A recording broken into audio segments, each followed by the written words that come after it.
Hello, everybody, and welcome back to the Saltcast. We are back once again. I'm here with the famous internet sensation, Bert. Okay, you don't need to hype me up. And Sebastian. Calm down. This is our next entry into the Halo episode series thing that we've been doing. This Hopefully episode it's not we too have long because Halo 3. I want to get back to something. Yeah. Halo 3 ODST. It probably won't be super long because the campaign is just shorter in general. Yeah. ODST is actually my favorite Halo game. The multiplayer is equal to Halo 3. Like, it's the same thing. It's more of like a DLC. Yeah. I would anyway, say, in terms of full game. Yeah. We're going to get into that. We'll break it down. Yeah, we'll break down the story and everything like we have been doing, and whatever other elements of the game that we think are worth mentioning, and we will continue on as always. But what's everybody been up to? Before we get, how are you that's guys? yeah, you got it. So I will go first because mine is so fresh, 10 minutes ago fresh. I've been playing through Baldur's Gate 3 because everyone's like, this game's so amazing, and I was like, is it though? So I've been trying it out. It is. They're right. It's pretty legendary. Oh my god, it's so good. This is like one of those games that when I finish it, I'm gonna be so sad. You know those games? Yeah. I've been having a resurgence in like my single player gaming experience lately. Been kind of playing some stuff by myself. Yeah, me too. A lot more recently. Well, just Baldur's Gate. I've put like 100 hours in the last month and a half. Man, it's so freaking fun. And I honestly, I thought I was done with Act 2 a long time ago, but turns out I'm not.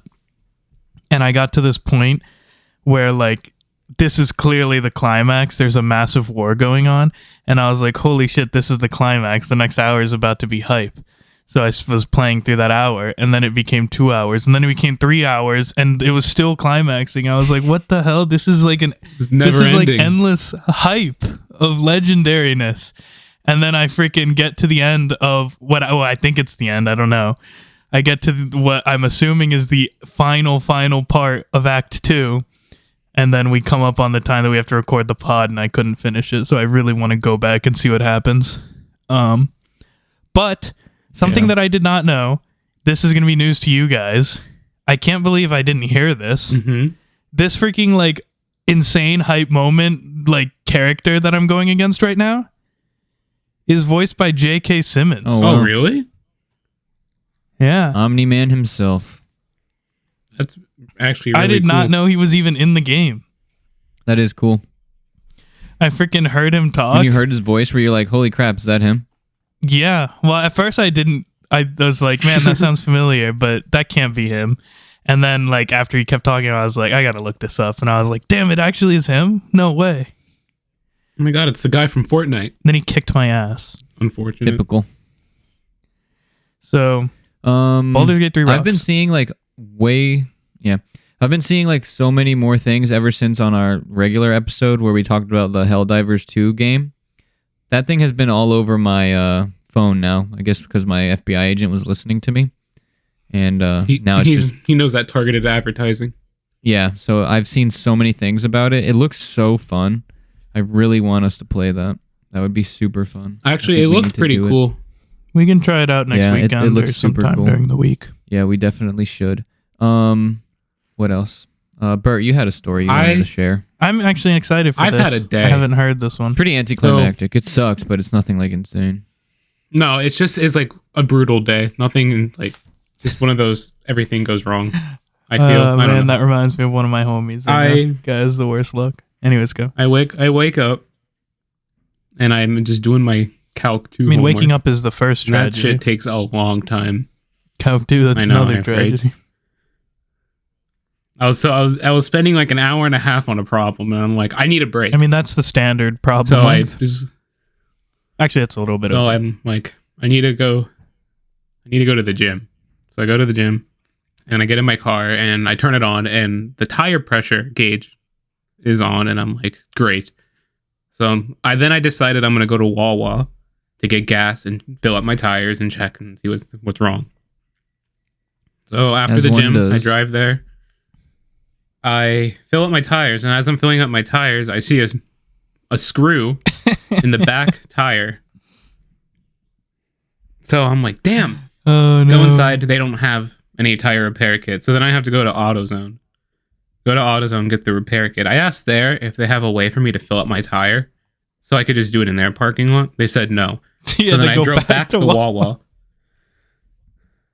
I pulled in to the where the tire was, and I realized the tire was on the where the screw was is on the bottom on the road. Oh, so you had to move. So then I had to do So then I had to go in reverse and reverse in instead of pull straight forward, and that managed to put it on top. Turned out that wouldn't even matter in a minute. Oh no! Because I don't have a screwdriver. Oh, it was stuck, and it's a screw, so I can't just pull it out. And I have and then I go inside, and they don't have a screwdriver, of course. So then on my key, I have this metal. I don't even know how to describe it. It just is this random flat piece of metal that has a bunch of tiny numbers on it that I carry for no reason. Well, it has a reason now. It was there when I got the car. Exactly. I know the reason now. I was able to use it as an improvised screwdriver, and I would do quarter turns, and I eventually was able to get it out. And the thing was 2 inches long, so it took me a minute. And then since it was the back tire, I couldn't get a good angle or leverage point to get the tool in, the tools to clean out the hole. Yeah. So then I had to end up taking the whole damn tire off. No. Oh my god. At least you had the tools for that. So I do that. Yeah, those are in the back of my trunk at least. But it's the bad tool. So, and then the thing is, when I was home last, my dad and I were rotated my tires, and he used the compact thing to tighten them. Those things were fucking. So hard I was to get literally off. jumping on my tires trying to How get long it to did that take? crack. Actually, I was able to do it pretty quick. It took me about maybe 15 minutes. Did you feel like Luigi That's from pretty Cars? Yeah, sort of. Nice. But I was able to get the tire off, and then I was able to drive the tool in. I cleaned that son of a bitch out. Nice. Then I was able to seal up the hole. Did you give it a put the tire back chef's on? kiss at the end? I did. I even made sure there was no leaks. I didn't hear any hissing Nice. as I was filling it up. Way to So go. I put the tire back on, filled it up with air, double checked for leaks, and I was on my merry way. Way to go, Bert. And then I got stuck in traffic on the way home, but that was It would have been funnier if you That hit was pretty another much screw. it. right. Bert, I'm gonna wake up. I actually now will carry the tools in the back of my trunk. Bert, you're so You handy. never know. Who knew? Who would have guessed it? Yeah, Can you carry a random metal piece? it can be when needed. Yeah, I need to carry I need to put a screwdriver in my car. You know That's what's what funny I've is that's just by chance, because I needed it for something else and was too lazy to take it out. I have a screwdriver in my car, but none of the other things that you just Keep mentioned. it in there. Keep it in there, and then go get the other things because you never actually know. Yeah. Oh, one other thing before we get into the Halo stuff. I started playing Skull and Bones, the open beta. It's shit, right? You do get to get off your ship. Oh, no way. Yeah, you do get to get off your ship. It's not I'm at maybe 30 minutes in, but you do get off and explore islands and stuff. Is it good? It's all right. The ship combat is fun, but I don't know. I haven't played long enough, but it's I don't know. I feel like it's gonna get boring pretty quick. Yeah. From what I understood, I thought it was basically just death matches, but with pirate ships. No, there's some kind of Remember overarching narrative that's going on, and you can join your friends, but it's you're both playing a single player game at the same time. You being together isn't really impacting anything. Yeah, because you're not like a crew. You're on different ships.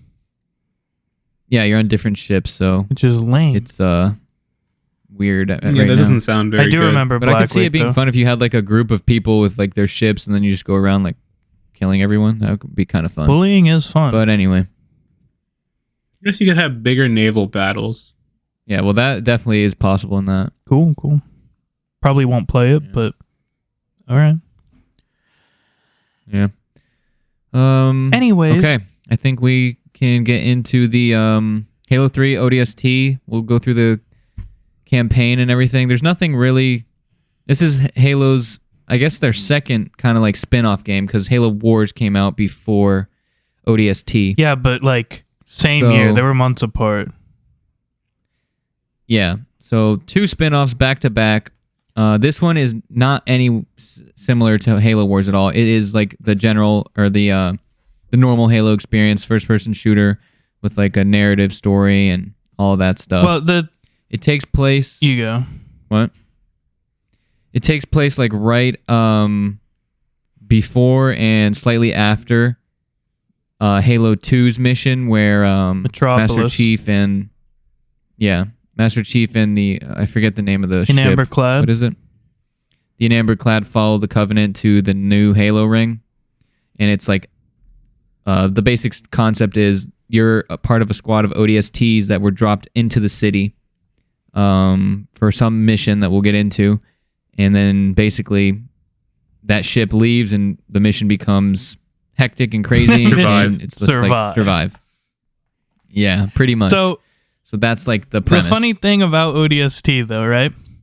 Halo 3 ODST. So Halo in general, when it was being made 1, 2, 3, there was like, not in like a bad way, but like there was like the main guys like Marty O'Donnell. Dang, why am I forgetting his name now? It'll come to me. Hold on. Wait.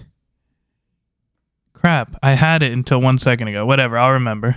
There was like always a ton of stuff where like they would argue about what they wanted the story to be or whatnot. And eventually ODST ends up being like the story of like some of the guys that didn't get to tell what they wanted to tell with the main ones, if that makes sense. Uh-huh. Okay, that's actually cool. This ODST is like I don't know if you guys know who Joe Staten is. He was like one of the main story guys of Halo back in the day. The name sounds. He was familiar. At 343 for a while, but then he left before he could do anything. Okay. Yeah. Like recently for Infinite, he was there. Oh wow! So he was there for a long time. No, he was there for like less than a year. He came back for Infinite, but then they didn't. Then they canceled campaign DLC, so he left. Gotcha. Oh. He worked on ODST? ODST is his exclusive story that he did on his own.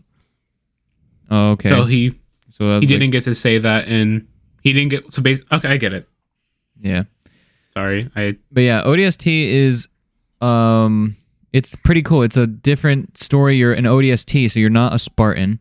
So you're not like this super soldier that is able to do incredible things. It's a little bit more grounded. It's a little bit more like boots. Just a guy. Yeah, boots on the ground, like gritty. It's kind of like it's got a noir kind of feel to it, because it takes place mostly at night. You're like investigating. And it's rainy. Yeah, it's always raining. You're investigating different clues about your squad mates and where everybody's at, and trying to figure things out as you like progress through the city that's now like infested with Covenant forces, because the Covenant are still on Earth, obviously, looking for something after what's his name, Regret, and the others left to the Halo ring. Also, I'm pretty sure this is how it went. That originally ODST was meant to be DLC for Halo 3. That's what Bungie wanted to do, and then Microsoft was like, just make it a game and sell it. Yeah, I mean, it works as a game. It's worth the price. I mean, now it is, but a lot of people were pretty upset that it was priced at what it was when it came out. Also, though, it was priced at $40, so it wasn't actually full price when it came out, and it came with every map pack to Halo 3. Yeah, I do remember that. I remember that being like a Bungie thing, because they're like, hey, this can't like be a game to give out to people for $40. We need to give them more. Quit throwing all the Halo 3 DLC. Back in the day, though, the ODST... At least we're trying to help back gamers. in the day, the Halo 3 Mythic Disc that came with ODST was like such a legendary thing to have. Like, when people had that, you were like, no way, you got the Mythic Disc? Hell yeah. Yeah, we had a mythic disc. I know. I still have it. I don't. Oh, you do? I think those are worth like money. Some money. I don't have the cases though. Oh, is it? Have it in like one of those book of discs. Probably buy the cases off of eBay. Yeah. But so we can kind of get into the story. Unless there's any other like outside of the narrative stuff that you want to mention, Sebastian, like as far as the development and stuff. I don't really think. I remember. I mean, it was like pretty much right after Halo 3. I mean, it's the same engine and everything. Yeah, it came pretty quickly after. It looks and feels a lot like Halo 3. There's some things like that Halo were 3. like design changes, like the freaking terrible grenade arc. Like the idea was, oh, you're not supposed to be as strong as the Spartan, throw as far, which is fine, but like the arc is just instead awkward. You throw like an infant. No, it's not even that distance that's the problem. It's just like the shape of the arc that bothers me. It's really annoying. It's more up and down versus out. Yeah, it's a weird one. Yeah. You can't dual wield because right, you're not a Spartan is the excuse there too. Yeah. That's a weird excuse, but regardless. Anyway, so the first mission is called Prepare to Drop. That is like the introduction mission to everything. We meet the characters. You're on a UNSC ship, and you immediately get introduced to all of like your squad mates that you're going to be like teamed up with. So you get to see the leader of the squad. That's Buck, Sergeant Buck. He's like an iconic Halo character now. He's also an iconic voice actor. Yeah, voiced by Nathan Fillion, so that's always cool. He's the leader. You get introduced to Mickey. He's like I don't. How would you explain Mickey? I think he's an explosives expert. Yeah, he's like an explosives expert. He's like a little more soft. He's the voice actor that does like 80% of Marines in all the other games. Yeah, he's like more soft-spoken. We've got Dutch, who's like the older, more grizzled, like vet. The heavy weapons boy. Yeah, he's been around and seen a lot. And you've got Romeo, who is a newer member of the team compared to the others. He's like the smart mouth, cocky, arrogant one. Generic personalities. Yeah, they fill in tropes. In this game. Yeah, but it works. And whom am I forgetting? Anybody? Is that Dare? And then obviously yours. Oh, Dare, yeah. And then you get introduced to Dare, Veronica Dare, who is Buck's former love interest or something. Like they have a history together, and it's complicated. She is an ODST, but she works specifically with Oni, so she's like got a lot of secrets, and she's not telling everybody the whole story of why they're doing what they're doing. Well, she's sent in to take over their squad for this mission for some reason that is not told to you at this point. Yeah. And then you are playing as the Rookie, and that's the only name that he's known by.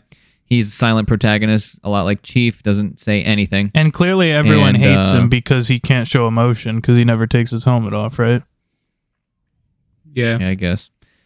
So yeah, that's our cast, and you get introduced to all of them, and then you're told what the mission is. You're gonna drop in on that Covenant cruiser that is hovering over the city. Yo, real talk. That is an insane mission. Dropping in's awesome. To, like, let's say their mission goes to plan, to drop onto a flying Covenant ship. Yeah. Insane. Yeah, that would be crazy. So that was what they were told was the original plan.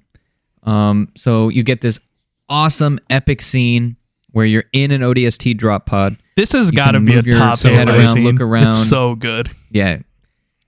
You get the comms chatter and communication see, like, from the other members of the squad. The space battles too. Yeah, dropping through wreckage and everything. And like a trash field. Yeah. Stuff. And so you get into like the atmosphere. You can see the other pods dropping and everything, and it's really cool. And then at like the very last, well, not the last second, but like halfway through the drop, Dare's like, okay, here's the coordinates or something, and all the pods like change directions and they're moving away from the cruiser, and everybody's like, what the heck's going on? They're like, we're gonna miss the carrier. That's Mickey. Yeah. And then all of a sudden, somebody says the slip space drive has been activated or something, and the ship is about to jump, which we saw it do in Halo 3, and that's when the Chief and In atmosphere? In atmosphere, yeah. In, but you see Chief in them. That's wild. yeah, if you you do. are eagle-eyed, you can see I keep forgetting the name of the ship. The Amberclad. Yeah, you can see the Amberclad, which Chief and Miranda and Johnson and all of them are on, sneaking into the slipspace portal alongside the cruiser. And then there's a massive blast that goes off and sends all the pods flying off course. It's crazy. One of the pods flies into yours.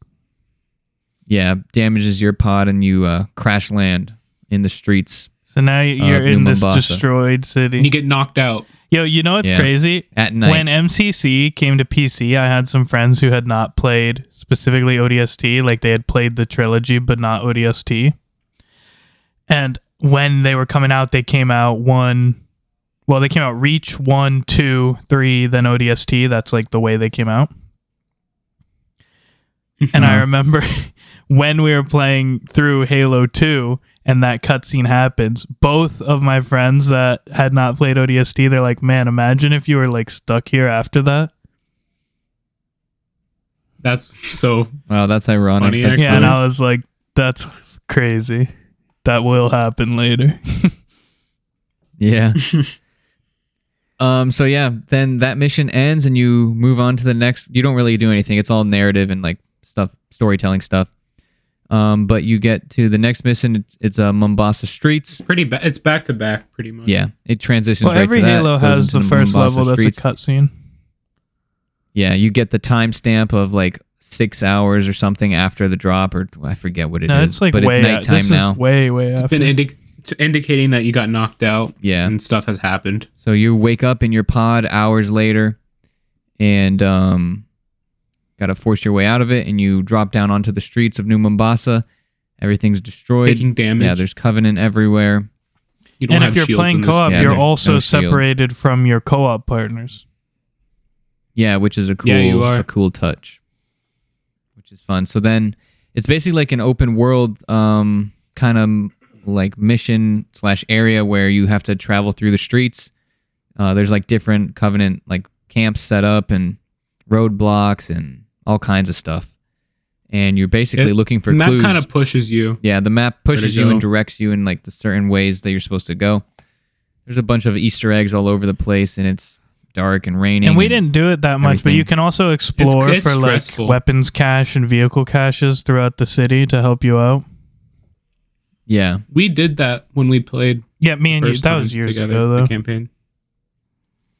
Yeah, I remember. But, yeah, and so it's a cool concept and a very it's different. It just adds to it. Yeah, it's not something you see in Halo a lot. You don't feel like a badass superhero. You're like just a man lost in the city looking for his and just squad. To actually like back up the not feeling like a Spartan, I think there's a few things that add to that.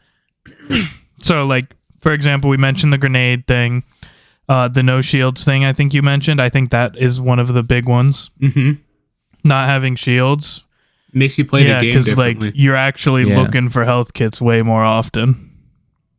Yeah, you have a health bar instead, so you have to find health kits all over the city and things like that. But I think the two places it sticks out the most of not being a Spartan is like you are noticeably shorter than in the other Halo games.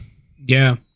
Yeah. When you see elites they're and so stuff, much taller than you. I have three things actually. Can you say what you were going to say? I don't remember. Okay, so you're way shorter. You do not jump very high, which gets annoying. And the last one, which I think is the coolest one, is like if you're fighting a brute like in close combat, it is way harder. Yeah. Yeah, you have to hit them like a lot more times. And they destroy you with a single punch. Yeah. Like, fist fighting a brute is a lot harder in ODST. Yeah, it is. I'm not kidding you. Like, we'll get to it when we get to it, but every single, like, close quarters brute fight feels like that one cutscene later on. We'll talk about it when we get there, but that's how it feels to me. Yeah. Yeah. So, the first level, or the second level, Mombasa Streets, you're looking for clues to your squad's location. First thing you find is the helmet of Veronica of Dare. You find her helmet and drop Rookie pod. is silent, so he never really and her drop pod, and you see that. You can kind of piece together what happened, and then that's when the game does something that's pretty cool and unique to this one, where it shows like a flashback section of what happened and how that helmet got there and how that pod got there. So then we jump back in time to just minutes after the pods dropped, and you're placed in the shoes of Buck, who's the leader. Top Halo character, top 5. Yes. Yeah, and Buck is pretty cool. Over the comms, he's like trying to get a hold of everybody, but the slip space radiation and everything is damaging the comms. So he kind of picks up Dare's signal, and they talk to each other for a little bit, and she lets him know where she's at. So he moves to go and find her. Thing. He actually does pick up someone else, but he can't hear it. Like, he talks out to people, and Dare answers, and there's static, but like the static is someone else trying to talk to him. Oh, who is it? Romeo. Oh, okay. Because he's like saying where he is and where he's going. Oh, that makes sense then for later. So Buck fights his way through some Covenant with like some Marines that are scattered, and all the UNSC forces are scattered and all over the place because they don't have contact to everybody else. So it's just mayhem down there. So Buck eventually makes his way to the pod, and he finds it, and he gets down there, and he's trying to like break it open. Yeah, because Dare's stuck in her pod. She says. So he's trying to get down there and bust it open. And eventually, does he get it open? Or does the thing explode He gets it open, and she's not there. Okay, yeah. So he gets it open, and Dare isn't there. And then he can't get her over the comms or anything, so he doesn't know where she's at. And then that's when we get the first sighting of a engineer. Yeah, first in the series. A new Covenant species. Yeah. So a new and different Covenant species, which nobody really knows a lot about. Pretty at this big point, deal, honestly, because like there was no new species introduced in Halo 3. I guess like they really went heavy on the flood types in Halo 3 is why. Yeah. So we get introduced to an engineer. They're basically like floating squids that are like supercomputers. They're extremely smart. They're kind of cute. Well, this one comes up to Buck, has like sparks coming out of it, and he's like, "What the hell?" And he falls over, and he's like, "This is it." Yeah, and then the engineer's head gets blown off, and you see out in the distance it was Romeo, another member of the squad, who, like Sebastian said, was picking up Buck's location and everything, and saves his life. And then the engineer ends up exploding because it was strapped with bombs for some reason. Maybe we'll find out one day. Yeah. Pretty sad. So that mission ends. Well, and then Buck and Romeo get together, talk for... There's a moment when they're, like, before they drop, that Buck told him to, like, shut up, basically, as an order. So Romeo was, like, still not talking. Oh, yeah. Which is also another reason he didn't answer on the thing. Just being a smartass. Yep, typical Romeo. And then he's like, "You can talk now, you stupid idiot." And they assume that she's dead, and he's like, "So what was even our mission?" Buck's like, "I don't know." Yeah. So now they're just looking for other members of their squad, and that's basically what they're up to. Buck and Romeo are together now, so 2 of them have regrouped, and 1 is probably dead now. Yeah. And then we jump back to the rookie, and we're on the streets of Mombasa again at night, moving on and searching for other clues. Same kind of concept. You eventually get to another clue. I forget what it is. I think it's the drone. Yeah, it's like a longsword drone or something. Or longsword camera thing. The rookie finds that. And I think it's a longsword. Then we are shown another flashback where we are put in the shoes of Dutch. This is a top level. Now you're playing as Dutch. Top 3. And you see where he landed. This was actually a pretty good level. Yeah, he also landed like immediately after the slip space rupture. In a zoo.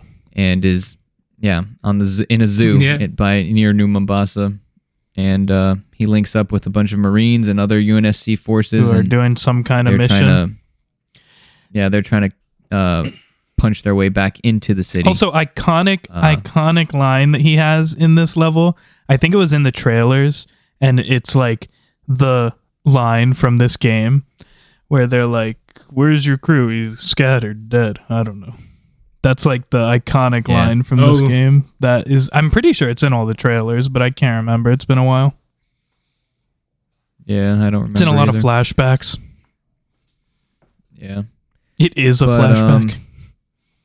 This is like your typical Halo like sandbox. There's vehicles everywhere. It's a lot like you get your choice of Salvo Highway. Yeah, it's very similar to that. That's a good comparison. Yeah, so you get warthogs, ghosts, choppers, wraiths. There is a lot of enemies on this freaking level. Yeah, and you just work your way through the zoo get a Spartan and laser. The reserve. There's dead and fight animals. your way back into the city. This is it's pretty cool the level with the freaking out Marine that every Halo has. Yeah, it does have that too. There's yeah, he's got the guy who's like, "We're in a zoo, but we're the animals." Yeah. Dude's having a psychotic There's break. a really cool scene as well, which, I mean, you could have assumed, like, obviously the slip space would have caused it, but it's cool to see it happen. You get to see the space elevator fall that you, like, oh, yeah, that is up really in cool. Halo 2. You come back and it's, like, down in Halo 3. Yeah. It's a cool spectacle, at least. Yeah. That is a cool section. And you do see it in Halo 3, actually. You walk through, like, some of the rubble when you... Most of the marketing of Halo 3 is pictures of him walking inside of it. Yeah, which is pretty cool to see how it actually started to fall down and collapse. Yeah, I would just, like, before playing ODST, I would have just assumed it went down instantly with the slip space, but it fell a bit later. Also, I think at this point... never mind, I'm wrong. Continue. Yeah, so Dutch fights his way back into the city and does a sick jump. You see how, jumps into the city and you see how he ends up back in there and he works with the rest of the Marines and he assumes that everybody's dead, so he's just sticking with those guys for now. Yeah, they're working their way to... They're actually... Their mission is to work their way to the Oni Alpha site. That is their mission. Yeah, so they're doing that. Also, then we're put back in the just shoes. Something we didn't mention that I think is cool is like you play the levels, but the cutscenes for a lot of these flashback ones are done through like city cameras or the longsword camera. Like they're all done through cameras in the actual game. Oh yeah, I forgot about that. Yeah, that is a nice touch. It gives it that noir it's like kind of feel. Well, what it gives you is the camera parts are what the rookie actually sees. Like he sees that part. So he saw, like from his view along, he's just watching this longsword camera fell and Buck picked it up and he's like, holy shit, that's Buck. Like obviously he didn't see the whole Dutch. level, but he was like, I guess he was alive at some point. Or not Buck, Dutch. Yeah, Dutch. Or like he saw the thing blow up and the helmet fly in the window because that has the helmet camera he watched. Yeah. Yeah. So that's how the rookie is putting this game together does tiny details pretty well. Yeah, and then that's how the rookie puts together like the pieces of where people might be and kind of decides where to go next. Yeah, I guess he would have like maybe understood they were heading towards the inner of the city or something. I don't know. Yeah. So then again, we're back on the streets. It's night, dark, it's scary, and you find your next clue. A Gauss turret. Yeah, find a Gauss turret. I guess this one he's just like, it's pointing that way, so I'll go that way. Yeah, so you're put in the shoes of now Mickey, so another member of the squad. Another great level. Also, damn, this game pops off like a lot. It really a lot of does. good levels. Yeah. This game is my favorite Halo game. Yeah, I would say this is probably the only one that I think does not have a bad level. Like, they're not all god tier bangers, but they're all like 6 and above. I just like how different it is from the other Halo games. Like, don't get me wrong, great games, but this one is just so like it just feels different. Like, yeah, it's got a whole different. It feels feel slower. To it, yeah, I mean, it doesn't hit the peaks of the level of the Covenant, scarier. But it's consistently up there. No, in like 8 territory. Yeah, and it fully leans into what it's good at, like the whole squad dynamic and then the Mombasa Street stuff. Like, it's fully invested in that. It doesn't try to do anything outside of that. But so then Kazingo Boulevard. like I said, that's where you are. Yeah. You're Mickey now, and he's grouped up with some Marines, and actually he's just walking alone, I think. And then like a bunch of Marines run past him, and he's like, "What's happening?" And then a wraith comes around the corner. Yeah, he's like, "Stay." The Marines say some smart. Yeah, they're just assholes. He's like, "Why don't you go look or something?" Out. Instead of just telling him, "Bro, run!" Like, run. Yeah, there's a wraith around the corner. Yeah.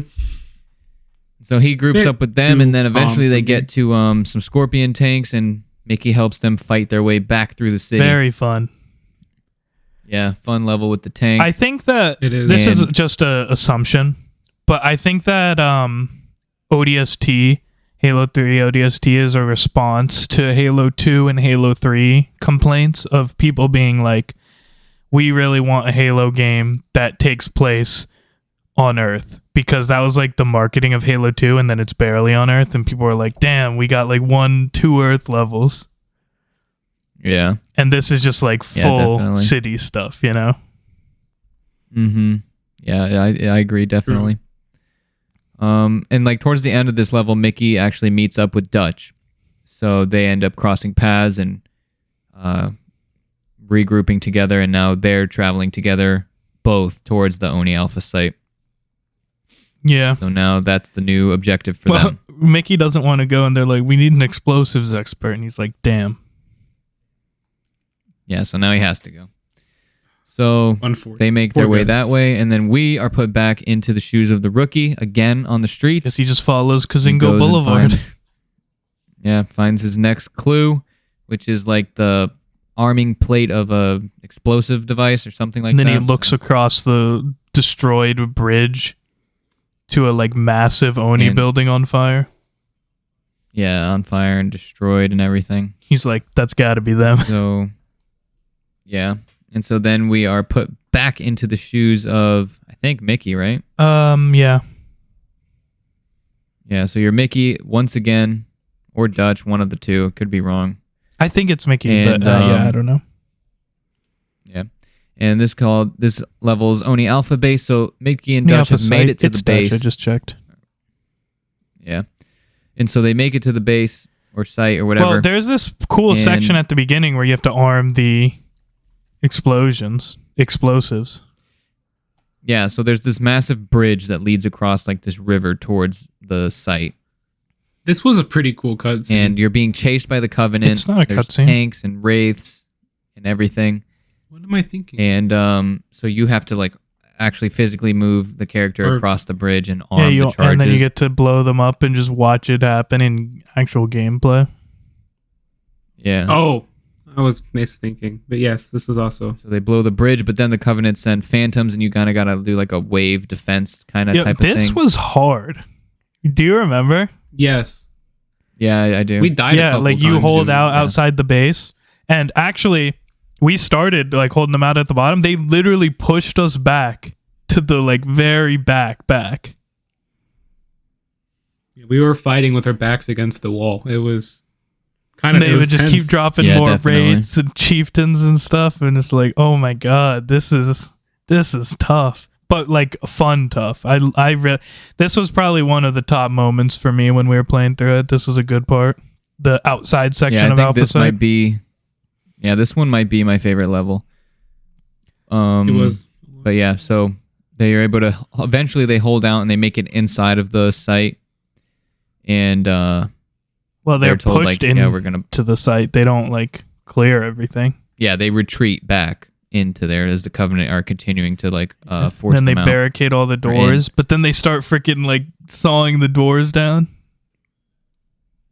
Yeah, it gets crazy, and then it's another kind of wave defense thing where one guy's manning a turret, and the Covenant are coming from all sides, and you kind of have to defend your location. Very fun, though. And then you're told, that you're going to blow up the entire building. So the Marines set charges all over the place, and Mickey makes sure that it's all set up right. Head to the roof. And then eventually they make it to the roof, and that's where they get their Pelican evac. Actually, you know what else is cool just about this level? Because I think it's like the first time you really see it.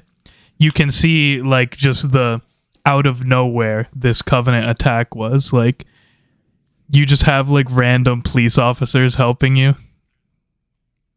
Yeah, that is kind of cool. People were caught with their pants I will down. say, of the Bungie era of Halo, the New Mombasa and the NMPD, New Mombasa Police Department helmet is the ugliest one. Yeah, that thing it looks ugly. like a toenail. I've seen memes talking about how bad it is. Yeah, keep it for the police, not the It's Spurs. still better than a lot of the 343 ones that don't even have visors, but it's definitely one of the worst Bungie ones. Yeah, definitely. But yeah, I think it's cool. Like, you just have like the police helping you. Even the Pelican that comes picks you up is just a police department Pelican. Like, it, because you're also, as your ODST and Marine squad, you're cut off from the like main UNSC and stuff. You're just doing what you can. Yeah, it's cool. But there's so they get evacuated. Well, you get to the roof and there's some chieftains up there. That was another hard fight. Yeah, you do have to take down a couple chieftains. And you get out of there. Eventually you take them out and you get out of there. And you finally and you're back as the rookie. They fly above, like, I guess high enough for signal to reach, and they actually get in contact with Buck.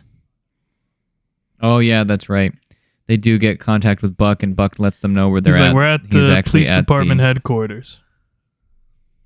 Yeah, or it might be that they're going to the police department headquarters, and Buck's meeting them there. No, I think he's there already. Well, anyway, that's where they're going to meet everybody. So then those two groups agreed that they're going to meet there. And then we're put back in the shoes of the rookie on the streets. That's good, though. That's 4 of the homies. That's Mickey, Dutch, Buck, and Romeo grouping up. We almost got the whole everyone squad but Dare, who no one really likes, and then Rookie, which is unfortunate, actually. But that guy's he's still asleep for all these missions that we've played that weren't him. He's still knocked out. Yeah. He'll catch up. So the rookie finds his next clue, and makes it to the New Mombasa Police Department headquarters, and then that's when you're put into the shoes of another member of the squad, and you play as Romeo. Well, he's like in the street. He finds a sniper. Romeo's sniper. He finds a sniper building hanging from a what's it power called? Line like a power or line. Something. Yeah. And so then you play as Romeo, and you're following Buck. Well, through, like, the skyscrapers. In the cutscene, Mickey and Dutch are flying in, and some banshees shoot them down. Yeah, Mickey and Dutch get shot down. Then Romeo shoots 3 shots at them. Yeah, there's some banshees that he shoots at. It matters, because once gameplay starts, you're missing those 3 shots, which is I've always think that's cool. That is true. You have to reload. Yeah, it's a nice detail. And then I'm like, damn, he wasted 3 shots. Yeah. This is your first mission as Romeo, though. It's also the Halo sniper level. Like, they all have it. Yeah, you get to use the sniper. And honestly, you and Buck, I think this is probably, of the sniper levels, my favorite one. I like the one from Halo 3, the first mission of the Ark. Oh, yeah. Well, I mean, that one was I guess if you count the Ark as a sniper level, which it kind of is, but really the second half is vehicle. This is like all sniper, this one. Yeah. So Buck and Romeo make their way through the skyscrapers to where the Pelican was shot down, and they have to walk across a huge like skyscraper building crane that is like linking the two buildings together where the Pelican was shot down. Yeah, and I think it's as like you some like walk poles across bundled up or something. It's weird. Yeah. It's like a construction device. Yeah, it's linking the two buildings. It's a crane. That's what it is. No, but like the thing it's holding, I meant. Oh, yeah. It's holding something, but whatever. Because you're not walking on the crane. You're walking on the thing the crane is carrying. Yeah. And so as you're walking across it, like banshees are flying overhead, and it makes the crane shake. And so awesome. Yeah, it's a really and you cool. actually have to like be careful where you're standing. The first half of this level was loaded with jackal snipers, and they bodied us. They're like not quite Halo 2 level, but they're harder than Halo 3's. Yeah, they are better. But eventually you're able to make it to where their Pelican was shot down, and then the whole squad is regrouped, and you're in like another wave defense type of like situation. Great one, though. But this one's super cool. There's tons of banshees coming in. They're dropping in Phantoms. brutes and jetpack brutes and grunts and all kinds of stuff. Like jackals. rockets and Spartan lasers and missile pod launchers. And it's like the first time you see most of the squad together. Like it's Buck, Romeo, Dutch, and Mickey all fighting there. Yeah. And it's kind of nice after being quote unquote alone for so long. Yeah, it is. To have like teammates again. It is. But eventually they are able to hold out long enough, and then at the very end, the cutscene plays, and Phantom pulls this is an up. awesome cutscene. Yeah, great one. It's great Phantom show pulls up of and drops. like the difference between a Spartan and an ODST. Yeah. Mm-hmm. So the Phantom shows up and drops in a brute chieftain with a giant gravity hammer, and it immediately like just bodies the couple of police officers that are there with them. Just sends them flying and kills them. Then all four of the homies are fighting. So it's 4 guys are fighting this single chieftain. They're shooting at him. And he basically disarms everyone though with like a single swing of the gravity hammer. Yeah, I forget who. I forget how it happens, but Romeo is shooting at him with the sniper. It's not doing anything. Yeah, and he goes in for a swing on Romeo, and he goes to block it with the sniper. Yeah, blocks it with the sniper, and does not work very well. Yeah, it doesn't, and it stabs Romeo through like the chest, the lung, actually, because the brute. Yeah, well, what happened was the brute, he bent it because he went at Romeo, bent it, and then turned his thing around and threw the sniper off the building, which you find in the street. Yeah. Yeah. But Romeo's been like impaled by the sniper, and then Buck tackles the chieftain and stabs it with like a giant. Buck jumps onto badass. its back, I think, and stabs it, and then Mickey and Dutch, I think, both like run in and tackle it. Oh yeah, that is what happens. Yeah, and eventually they were able to take it down. It's pretty crazy how much it took work both of them and Buck on its back to actually put it down. Yeah, but they do succeed. Versus one Spartan. But Romeo is seriously injured. He has like a punctured lung from the sniper stabbing him through the chest. And so now the new objective is like get somewhere where we can. They're all just trying to escape the city now. They were going to leave on that police Pelican. Yeah, so now they're just trying to get out the city, and now they have to do it by ground. So Buck formulates a plan. They need. So before we move on, I wanted to bring something up that we forgot to mention. In Buck's first level, Tiari Plaza, there's a section where he comes across a bunch of dead elites. Do you remember it? Oh yeah, there is. Oh, I think this is a very cool part because he's like, what? Why are there a bunch of elites here that were killed by brutes? This doesn't make any sense. And he's still talking to Dare at this point because it's back in that level. And he's like, what's going on here? Mm-hmm. He's like, it's classified. So I guess Oni somehow knows about like the elites and brutes turning on each other at this point, but like the greater UNSC doesn't. Yeah, apparently. That wouldn't make sense though, because branches of government don't always talk. Yeah, but I just think it's weird that anyone knows other than Chief at this point who would have been on Night Charity. Yeah, it's true. I wonder how they figured out. Yeah, who knows? I'm sure there's some explanation for it. But yeah, that is a cool moment. Yeah, it's just cool to see like the schism, but from not a direct point of view, you know? Yeah, it is cool.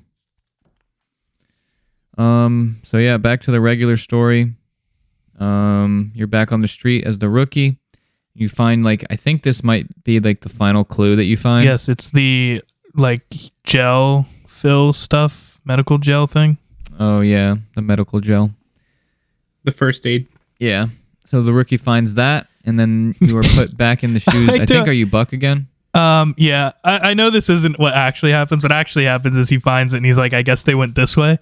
But I like to imagine he grabbed it, and he goes, they clearly used this to repair Romeo's punctured lung. Yeah. But Kikwani Station, this is my favorite level. Yeah, this is a fun level. You're a Buck, and you realize that Romeo is not doing very good, and so they try and patch him up as best they can. They kind of he's like literally drowning on his blood at this point. He's like not talking and gurgling, and they're like, put him down. Dude's barely hanging on. Yeah. So they originally were going to get out on foot, but now the new plan is they need to find some kind of like air transport because Romeo's in too bad a Well, shape. no, they go down there. Romeo is in bad shape. You're right. They were going to go through the tunnels, and they get there and they're flooded. Oh yeah, the tunnels are flooded. And he's like, "How are we going to get out through that, Buck?" That's Mickey. And Buck's like, looks up, sees a phantom, and he's like, "I got a plan." Yeah. Dude, Buck is an absolute Chad. Can't convince me otherwise. I mean, he literally trying to think of it. He is him. You want to know the only good thing about Halo 5, Bert? Buck becomes a Spartan in Halo 5. It is. He does deserve it. And you know what's funny is dude had the heart of a Spartan. In Halo Reach, he's like one of the voices you can pick, and his like little description thing was, if he was any better, he'd be a Spartan. Yeah. Guess he got better. They knew. Anyways, back to this. Yeah. So Buck eyes the Phantom, and he's like, "This is it." You told me that. Yeah, but then they ruin the entire game after that moment. I know, but I'm choosing to ignore. Yeah, I mean, he's the only good character in that game. Oh yeah, he's in that game. He is a pretty good character. Yep. I kind of assumed if he brought him up. So yeah, now their new plan is to steal a Phantom. Which is a crazy plan. They get into this like area where the Covenant are holed up and setting up a bunch of equipment, and Mickey's able to get to this Phantom and go up the gravity lift and take out the pilots. You hear like the comical, like that straight out of freaking Scooby-Doo thing where two people go into a room and you just hear aggressive fighting, and then the winner is like, "All right, we're good." Yeah. I love that was pretty funny. Like joke. Yeah, so Mickey, Dutch, and Romeo stay on the Phantom, and Buck starts to pilot a Banshee, which he stole. Yeah. To try and like protect them as they make their way through. Yo, Mickey's kind of a legend too, though, for flying a Phantom. Yeah. So they make their. I thought they had probably no training on it. He mentions it. He's like, when he's like, "Mickey, can you fly it?" He's like, "I haven't ran a simulation in years." So I guess they have simulations on how to fly him. Oh. Yeah. And so they make their way through the city, and they get to like this final part where they have to like make it through these barriers, and the Covenant drop down a Scarab. Well, but also just as you're progressing through this level, you see a ton of like engineer nests. Yeah, where they're like having the engineers like stay, and who knows? They're I don't probably know what like they're doing there, uploading their data or something. Yeah, something like You're that. syncing Basically, with the cloud. That's what I think it is. But yeah, there's a lot of like really cool fights as you're going through. It's against Banshees or like fuel rod enemies, shade turrets. Yeah, this game has a lot. This is my favorite level. Like the complete and then Halo there's a few, experience just from a different and then there's a few sections you got to get out of your Banshee, fight through to open a door, get back in. And then, like you said, eventually leads to the Scarab. Yep, and so you take down the Scarab. This shit bodied us, though, this Scarab. Yeah, it did. Yeah, we reset kept, so like, many times. Yeah. Dying trying to get off of it was the problem.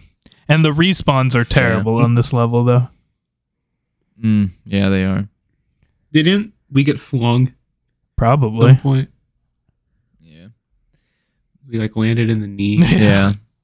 But yeah, so you defeat the Scarab and then you fly through the last tunnel. It's full. It's full of the engineer nests, and they're all exploding, and then you get the cutscene of the Phantom and the Banshee coming out through like the purple fire of the explosion. And then Buck makes probably the slickest move of like the entire series. Oh yeah, he jumps out of his Banshee and into the gravity lift. Yeah, and like boards the Phantom midair, which is pretty cool. And they're like, "Damn, we did it. We got out of the city. Let's go home." And then Buck starts thinking. I can't remember what triggers his like. He has some kind of thought of Veronica. Yeah, but it was like it's like something that she said. Yeah, it's like something that they say reminds him of something she said, and all of a sudden he knows. He's like, I know where she is. He doesn't say that, but because they were talking about looking for her, but they didn't know where to go, and then they didn't. He eventually. Yeah, so they wanted to find her. He eventually like just comes to his mind. He's like, I think I know where she is. He's thinking. He's like, Mickey, turn it around. He's like, what? Because obviously they're like, we're going back into this death trap. that we just barely escaped. Yeah, so they head back in, and then we're put At back this into point, the it's shoes night, of the so like probably around the time they're finishing Kikawani Station is around the time Rookie's waking up. Yeah, roughly. Yeah. It's probably about 6 o'clock now. Yeah, something like that. But now we're back in the shoes of the rookie, and you find your I think you hear Dare on the comms. Yeah. And he finds out where she's at, and so the rookie, you, the player, go to that location. And you go underground and through this elevator and fight through these tunnels that are like filled with drones and some Covenant forces, and you can tell like they're all like moving towards like some kind of objective. This level is really cool, but it's also a tragedy of scrapped things, because this level was supposed to have the Queen drone in it and it got scrapped.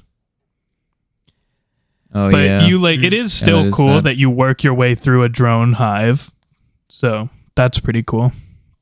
You get to see all these drones. So many drones. Also, because I've done all the lassos, it's kind of annoying. This level on lasso is so annoying because the drones have shields. Oh, that would be horrible. Yeah, it's so toxic to fight drones with shields. You have to kill one at a time. Focus firing drones is so hard. Yeah, that is. They're all over the map. And yeah, that was definitely difficult. Also, though, this level has a great mini side quest. So if you've collected all of the audio log things, I forget what they're called, but they're basically audio logs throughout the game. Yeah, they're spread throughout the map and the Mombasa streets. Yeah, so if you've collected them all at this point, you get like a side quest that you can complete here. If you didn't, you just keep going through the normal game. But you talk about the side thing because I don't really know it. So just a quick, I'll do it quick, a summary of it. Basically, as you're collecting these audio logs, it's from this woman that was in New Mombasa.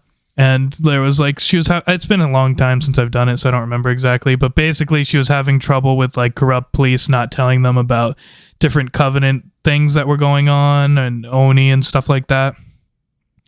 And eventually, she gets to know the reveal at the end of this level that I don't want to say yet.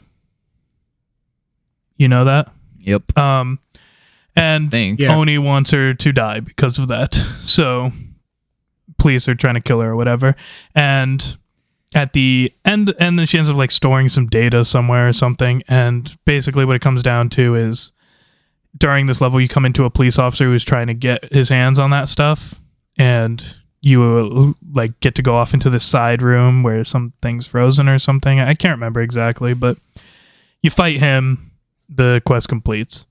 So it's like a cool side thing.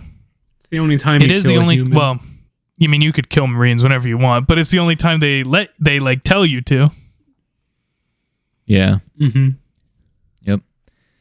So you make your way through all of these drone hives on these underground tunnels. You meet Dare. Eventually, you're able to link back up with Dare. Yep.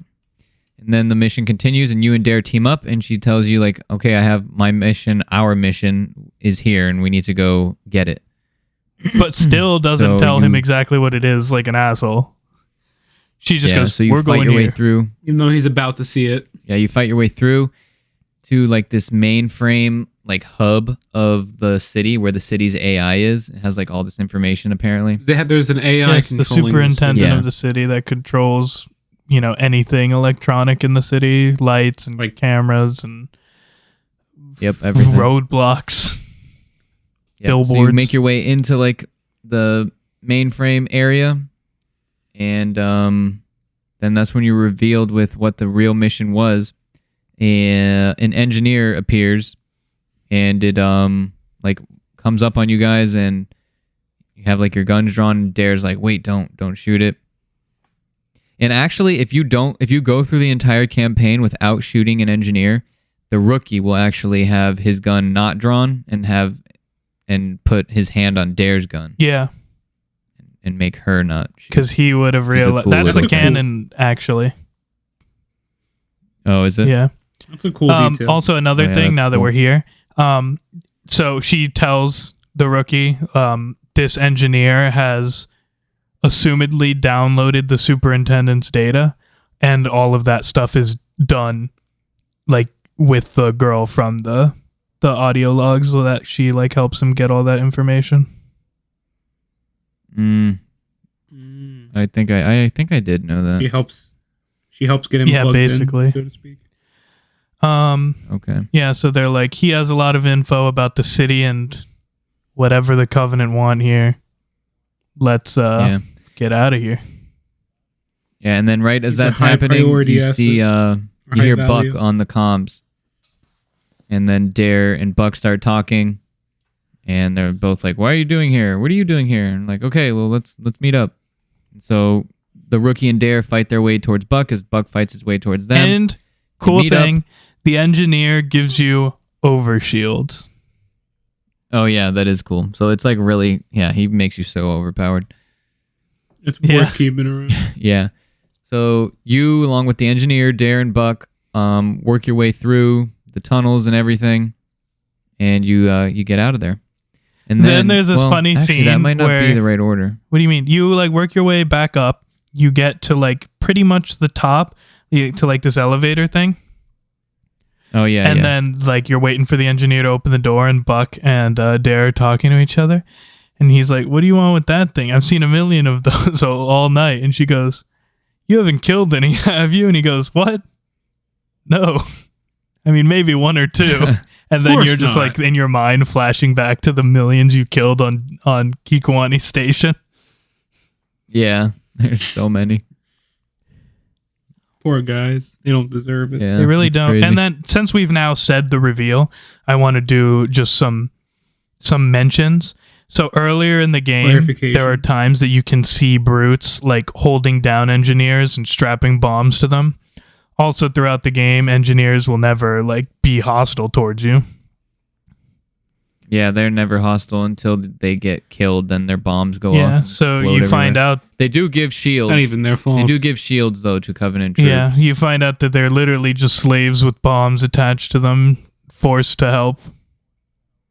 Yeah, it's pretty sad. And then you also like Easter egg of the game that isn't even mentioned in like any of the cutscenes or something, but there are like these glyphs all around like New Mombasa that apparently, according to like the writers of the game, Joe Staten, that they were meant to like be things written from the engineers to warn the elites about the brutes.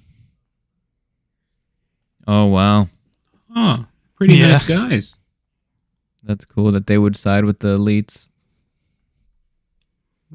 I'm sure the elites didn't pin them and strap bombs to them. Yeah, True. probably. I guess their competition wasn't very steep. Yeah, I mean the bar is pretty low. That's true. Yeah, honestly, I would see elites being like, "We don't need those overshields. We're too honorable for that." Yeah, they would be something like that. Anyways, so that's just my humans make your way back. Yeah, you make your way back to the surface with Buck and Dare. Take the elevator up and you fight through the like town, and then there's some cool audio here as because the level's not over yet. You're still pushing your way through town now between Buck and Dare, where she's like, "What happened? Where did all these carriers come from?" Because now there's a ton of Covenant carriers over the city.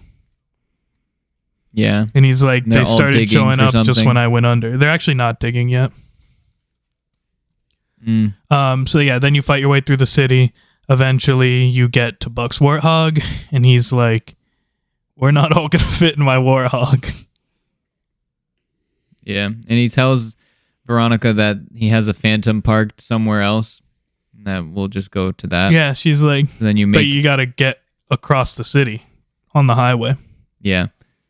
And then you hear the honking noise, and the engineer's gotten inside of garbage truck an elephant. Well, yeah, garbage truck / elephant, and is driving the garbage truck. So Dare and the engineer go in that. You have to defend another great level.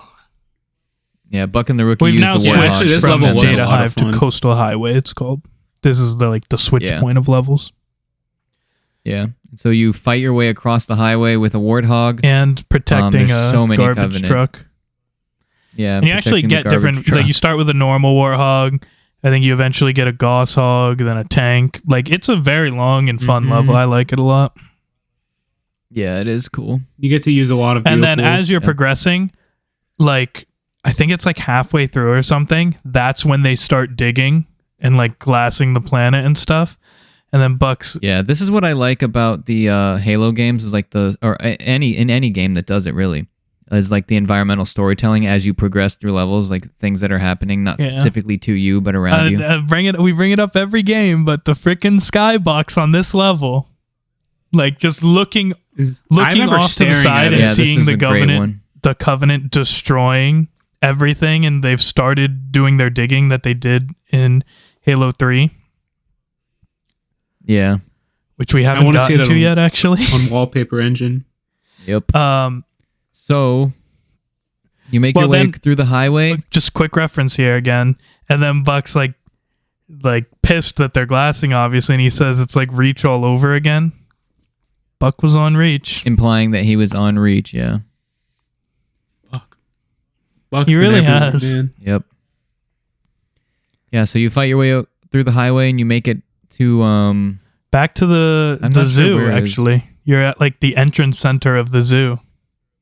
Oh yeah, because it is on like the outside of the city. It's the Uplift Reserve. So they make it to that like border area, and then there's a lot of wave sections in this game now that we're going through it that I realize. Yeah, well, I'll tell you why in a second. But actually, before you get there, you get to a point where a scarab shows up and blasts the garbage truck, and that's why it breaks down, and why they're like, okay, we're pulling over here. I'm going to call the boys. Hopefully they'll bring the Phantom to us. Yeah. So they pull over at the Uplift Reserve and you hold out. Yep. Fight brutes, chieftains, jump pack brutes, jackals, grunts, hunters, everything you can think of. You get like a variety of weapons. And then the glassing gets like closer and closer as you're doing this. Like they're on top of you glassing the city, basically. Yeah. And then at the last second... Yeah, it's actually so cool. You're able to clear them out enough for Mickey and the others to fly the Phantom in and pick you up and take you out. Barely in time. Yeah, and that's how the main campaign ends. You guys make it out of there, and the squad is back together. That's how it is. Just a quick mention here, because obviously all the Halo games are legendary with this, but I think that this is probably the one that, like, most people, either it's like the main Halo theme is awesome or the ODST music is awesome. Like, those are the two most popular ones. People love the freaking like smooth jazz ODST music. Yeah, it's pretty good. Man, yeah, it is. I love Halo's music. It's so nice. I agree. Yeah, so then the credits roll, and if you finish the game on Legendary, you get like an epilogue cutscene ending, which we did. And it's a cool one. You first you see Dare, and then you're revealed that there's like a Marine next to her, and then you hear the voice, and it ends up being Sergeant Johnson from... He's like, wasn't easy to recover. Games. Be careful with it. And Johnson goes to talk to Virgil, which is the engineer. He says, I know what the alien's like. Yeah. And it's a pretty cool scene. Yeah. He's like, the brutes, the bastards that put bombs on your buddies and killed millions of my people. He's trying to find out why he's like, they're digging a big hole. Yeah, they want to know what they're looking for. They want to know why. And then he lights up. He throws his lighter. Yeah, he throws the engineer his lighter, and Dare's like, stop! He's super flammable. He could combust instantly. And then the engineer lights his cigar for him. And then he catches it. Yeah, it's so cute. It's awesome. That is a great thing. I didn't want to mention it when we were playing it because I wanted you guys to watch the main thing. But if you push the stick to the left or right, I don't remember which way during that scene, you can see Buck and a monkey like interacting with each other. Yeah. Really? Well, I didn't know. I think weird. I did hear about this, but I've never seen it. I need to see it now. I have to beat the whole game again. The last level. But it's got to be on Legendary. True. So that's how the UNSC find out what the Covenant are looking for through the help of Virgil, the engineer. Because everyone thought it was the Ark, but it wasn't actually the Ark. It was a portal to the Ark, but close enough. Yeah, so that's... It's cool how they explain how they get information. Yeah, in other games. A lot of people and stuff. When Flush the world. it came out, the comparison I remember being made of Star Wars, people were saying that, like, because of like just the similarities of it, that Rogue One was basically like Halo 3 ODST for how it relates to the story. If like you've seen that movie. Okay. Yeah, that's not a bad comparison. Because they're like very important things, but that were like between two movies that was just like an offhanded thing. Like, how did you know that, guys? Yeah. With a completely different cast of characters, too. Yeah. Which is fun. It expands the Halo universe and makes it feel more lived in, and like other people have. Well, you see people besides just Chief Cortana, Johnson. Yeah, you see they have actual like implications on the like the greater world. And it introduced a series favorite. Buck has got to be like a top 5. People are like Chief, Arbiter, Johnson, Noble 6, and he's Buck on my probably. Top 5. With Cortana maybe up there too, actually. Yeah, he's up there. You can make an argument for him top 5. I mean, he returned in a lot of games, so. Yeah, so that's Halo 3 ODST. So you were mentioning that there's a lot of wave sections, and that's because this game introduced Firefight for the first time. Oh yeah, I did know that. Yeah, they introduced the Firefight mode, which is a fun mode. I always liked it. I liked it. I mean, like this was around the time of like, what was it, 2008 or 9 maybe? So this was like going against Call of Duty Zombies or the Gears Horde mode. Honestly, I think it is probably the weakest Horde mode of the time period, but I do still think it was good. Yeah, I think so too. I've never played Gears of War. I mean, maybe I'm wrong here, but I've always thought Call of Duty Zombies was like the peak of Horde mode. It's been my favorite. Yeah, mine too. I mean, it's not good anymore, but it was good at one point. No. It stopped being good after I would even BO3. say BO3, it was on its way down. Or, sorry. I thought you said 4. Yes, 3 was good. 4 was not. Yeah, okay. I didn't like 4. When I loaded into 4 and they got rid of like perk machines and they had sodas we agree. Instead, I just misheard you. They were even on like jug and stuff. Heard wrong. Yeah. But the point is, I still think that Firefight's good. I like it. I play it sometimes. It's fun. I played it and a then couple actually times. a couple things they added in Halo MCC that, just because we're on the topic of ODST, they added, this was a long time ago now, maybe a year and a half, they added for the first time Flood Firefight, which takes place in ODST, which is very fun. I like it. Yeah, that's the only time you've ever been able to fight against the Flood and Firefight, and if you die as an ODST, they take over you and they're like miniature boss things. It's pretty cool. That is cool. And, you know, they are Flood, so they're scary. Yeah. They are. I think that is about it. One more thing. I think we're towards the end. 2 things about this game that were very large for the time period. So, Halo 3 was legendary for the there was a big deal about people saying that the recon helmet is badass, it's impossible to get. Everyone always wanted recon. They're like, oh my god, recon's legendary. It was pretty much impossible to get recon. At first it was a Bungie only helmet. Eventually Bungie gave it out to like a couple of people. I forget the like terms of how they got it or whatever. And then recon was always just this like insanely like impossible thing to get that no one ever had. So if you had a recon helmet, it was like, holy shit, this guy's insane. Like, how did you even get that? It's literally impossible. Like, you would need to know someone. When ODST came out, they introduced the Vidmaster challenges, which were like a series of very hard challenges to get the recon helmet in Halo 3. It was like, I don't remember all of them. I've done them because there was a season in MCC where they put them in again for... Actually, so when ODST came out, its pre-order bonus was you could play as Johnson in Firefight. And then when MCC came out, the way you could get Johnson in Firefight and MCC was by doing the VidMaster challenges. Oh, that's a good way of doing that. Yeah, so the VidMaster challenges that used to be for Recon, now that they just gave everyone Recon and MCC, now became for how to get Johnson. And also the other variant of Buck, like he has Buck normal and Buck the like covered in drone guts version.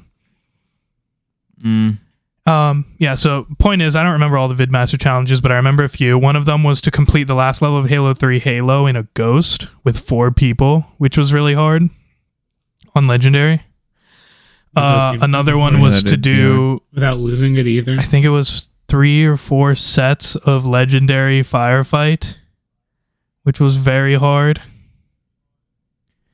There was a couple more. I think a lasso might have been part of the original VidMasters, but I can't remember.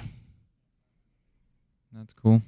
But just a cool thing. I love those kinds of things. Like, I would rather do 20 lassos for Recon than pay $10.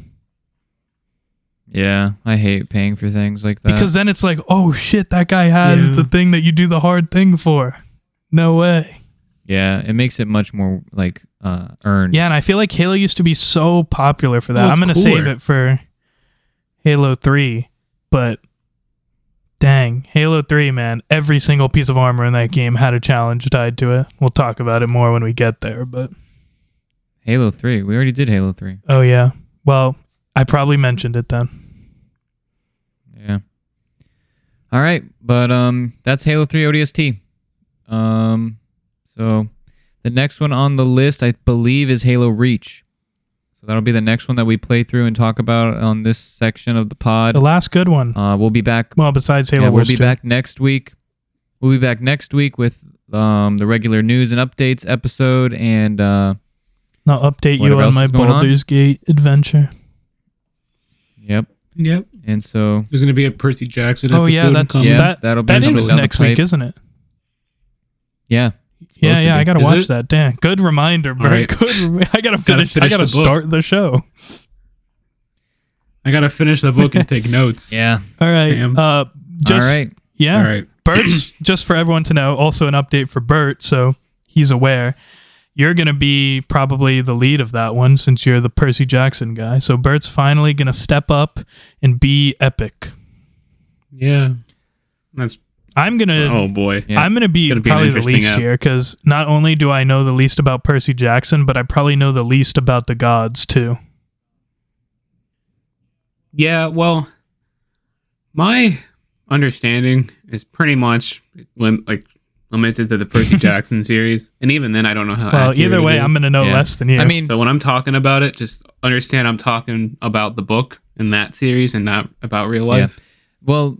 That episode will be about the Percy Jackson series on Disney Plus. Like, we're going to talk about what we thought about it. Compare and contrast with the book. It'll be good because Bert will have the view of book to show. I'll have the view of only show. So it'll be cool. Yeah, it'll be fun. Yeah, and I'm a huge fan of the series. So I really like those live action movies. I'm just kidding. Pretty shit. I just like saying that. All right. Well, actually, I will say this. The live action movies do get certain details right compared to we'll talk about it later. I want to go finish Baldur's Gate. We'll see it later. That's just a tease. All right. Well, keep it salty, guys. See you guys next time.